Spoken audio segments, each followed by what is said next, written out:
Mexico, a land of breathtaking beauty, rich culture, and vibrant life. But deep within its mountains and valleys, another story unfolds, one of power, fear, and control. This is the world of the Cartel Jalisco Nueva Generación, or CJNG, the most powerful and violent criminal organization in Mexico today. In the next 30 minutes, we'll take you inside their rise, their operations, and the dark empire built by a man known as El Mencho. The story begins in the state of Jalisco, around 2009.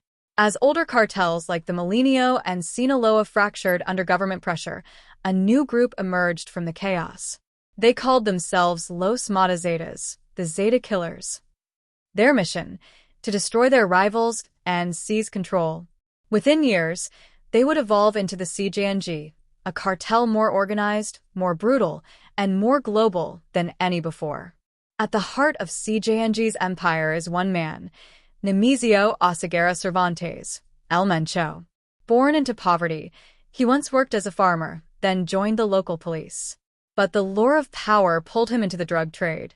Unlike flamboyant drug lords before him, El Mencho chose the shadows. He avoided photos, avoided luxury, avoided mistakes. His empire, however, speaks loudly for him. CJNG runs like a corporation.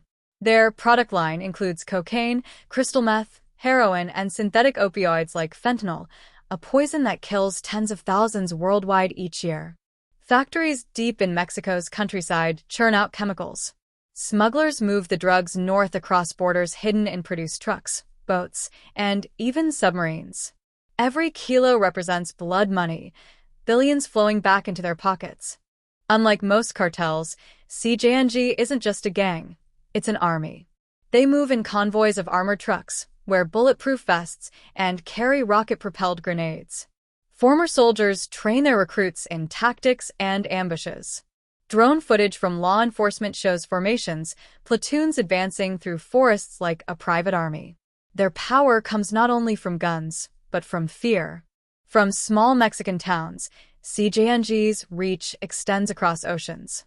They move drugs into the US, Canada, and even Europe and Asia. Through fake companies, real estate, and cryptocurrency, their money is laundered and reinvested.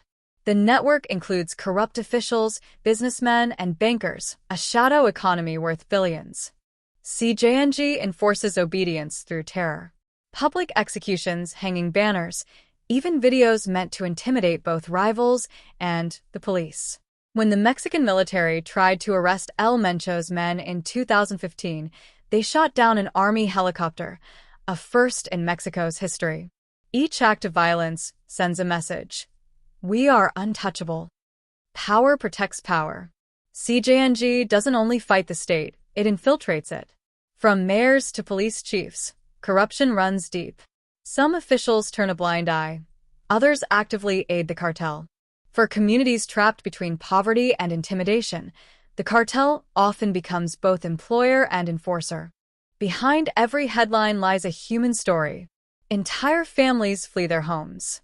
Farmers lose their land to extortion. Mothers search for missing sons who never came back. Mexico's war on cartels has left over 400,000 people dead or missing since 2006, an entire generation scarred by violence.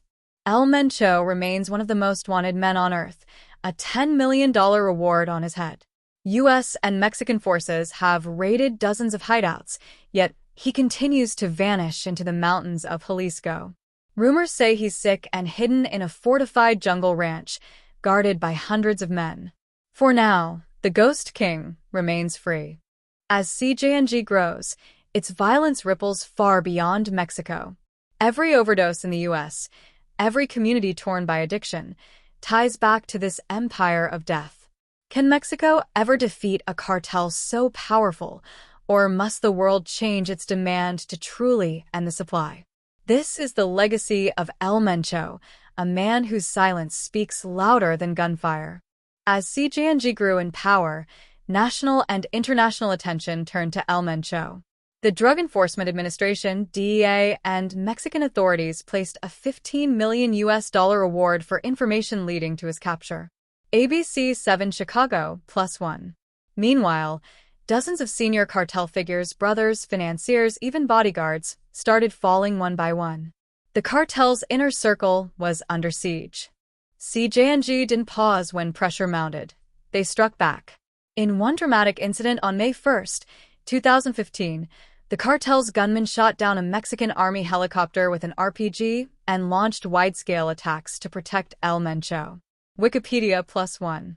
The message: even if you chase us, you'll pay a cost. As the pressure on frontline guns increased, the war shifted to the books. Financiers and relatives of El Mencho were arrested or indicted. The network behind the scenes was crumbling. Department of Justice +1. But until the head himself was captured, the cartel adapted, switching tactics, shifting safe houses, deepening secrecy. Despite the arrests, the man at the top remains free.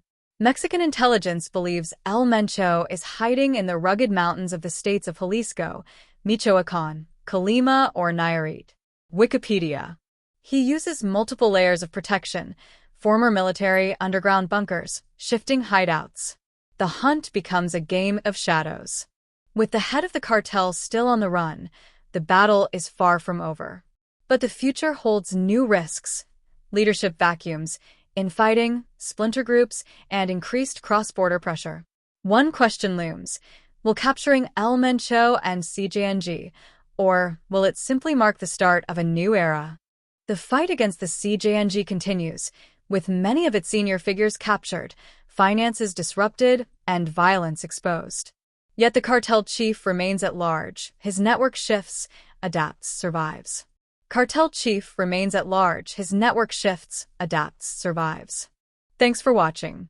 Please subscribe, like, and share for more.